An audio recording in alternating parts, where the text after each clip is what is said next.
Non-commutativity of matrix multiplication. Welcome to this lesson. Today, we are going to explore a very important property of matrices called the non-commutativity of matrix multiplication. Let's begin with slide 1. To understand this concept, we first need to look back at basic algebra. Most of you are already familiar with the commutative law of multiplication. This law states that for any two real numbers, a and b, the order in which we multiply them does not change the final result. For example, if you multiply 5 times 3, you get 15. If you reverse the order and multiply 3 times 5, you still get 15. The result remains exactly the same regardless of the order. However, as we move into the realm of matrix algebra, we find that this rule generally does not apply. Unlike real numbers, matrix multiplication is non-commutative. This means that changing the order of the matrices in a multiplication problem will likely change the final answer. Over the next few slides, we will examine why this happens, look at some real-world analogies, and work through a concrete example to prove this property. Understanding non-commutativity. As you can see on the slide, for any two matrices, A and B, the product of A times B is generally not equal to the product of B times A in mathematical terms. We express this as A times B does not equal B times A. But why exactly does this happen? It is not always just about the numbers being different. There are actually 3 primary scenarios we need to consider regarding the order of multiplication. First, we have the case of undefined products. Because matrix multiplication depends on the inner dimensions matching, it is entirely possible that the product of A times B is perfectly well defined. But if you reverse the order to B times A, the multiplication becomes impossible due to a dimension mismatch. Second, there are cases where both products are defined, but they result in matrices of different dimensions. For example, you might end up with a 2x3 matrix for one order and a 3x2 matrix for the other. Naturally, two matrices of different sizes cannot be equal. Finally, we encounter the case of same dimensions but different elements.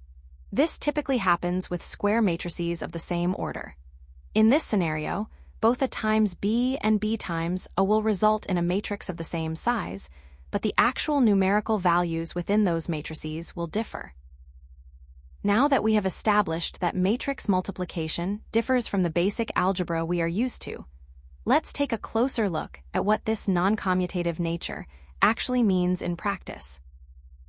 In the next slide, I will share a real-world analogy to help you visualize why the sequence of these operations is so critical. Real-world analogy, sequence of operations. Now that we have established the theoretical definition of non-commutativity, let us look at a real-world analogy to help you visualize why the order of multiplication matters. Think of matrix multiplication as a sequence of transformations. A very practical way to understand this is through the lens of digital image editing. Imagine we have 2 different operations. Let us define operation A as rotating an image by 90 degrees. Then, let us define operation B as flipping that same image horizontally. In image editing, as in matrix algebra, the order in which you perform these operations significantly affects the final result. For example, if you rotate the image first and then flip it, which we can represent mathematically as the product B times A, you will arrive at a different final image than if you were to flip the image first and then rotate it, which would be represented as the product A times B. This is a crucial point because matrices are often used in computer graphics and physics to represent these exact types of transformations. When the order of operations changes the outcome, we say the process is non-commutative. To move from this conceptual analogy to a concrete mathematical proof, let us proceed to the next slide, where we will calculate these products using actual numbers. Step-by-step example, proving non-commutativity. Consider 2 square matrices, A and B, both of order 2 by 2. Let matrix A be defined with the first row containing 1 and 2, and the second row containing 3 and 4. For matrix B, let the first row be 5 and 6, and the second row be 7 and 8. In step 1, we will calculate the product of A times B. To find the first element of the resulting matrix, we multiply the first row of A by the first column of B. 1 times 5 plus 2 times 7, which equals 19. For the second element, we multiply the first row of A by the second column of B. 1 times 6 plus 2 times 8, which gives us 22. Moving to the second row of our result, the third element is calculated as 3 times 5 plus 4 times 7, which equals 43. And the final element is 3 times 6 plus 4 times 8, resulting in 50. So the resulting matrix AB consists of 19 and 22 in the first row, and 43 and 50 in the second row.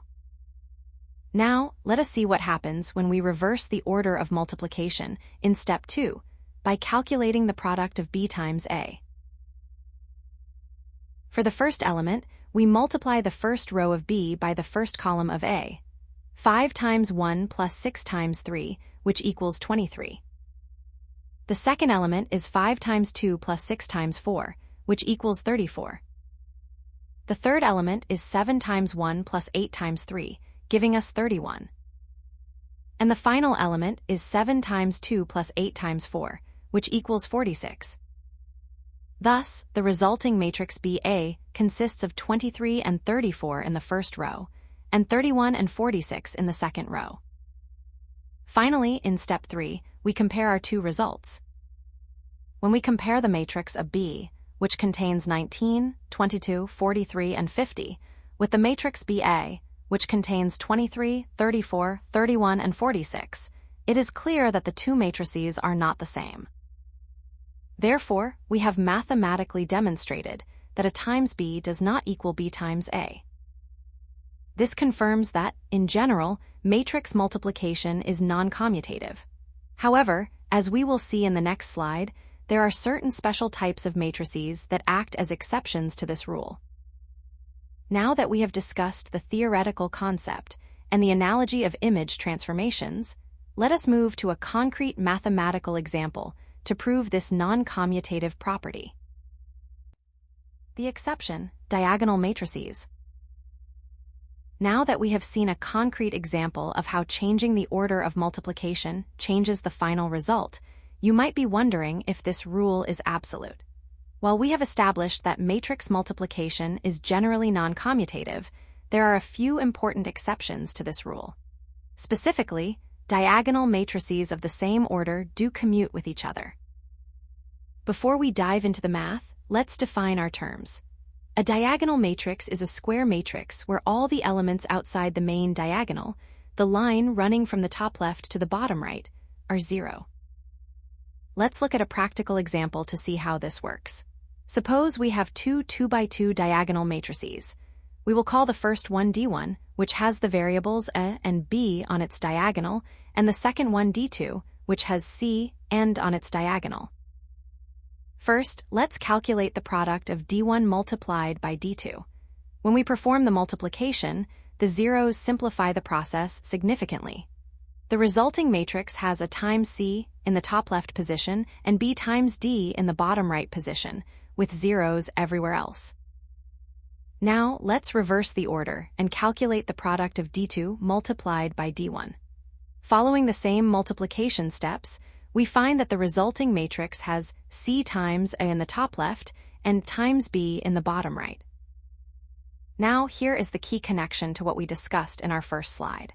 While matrices generally do not commute, the individual elements within them are real numbers.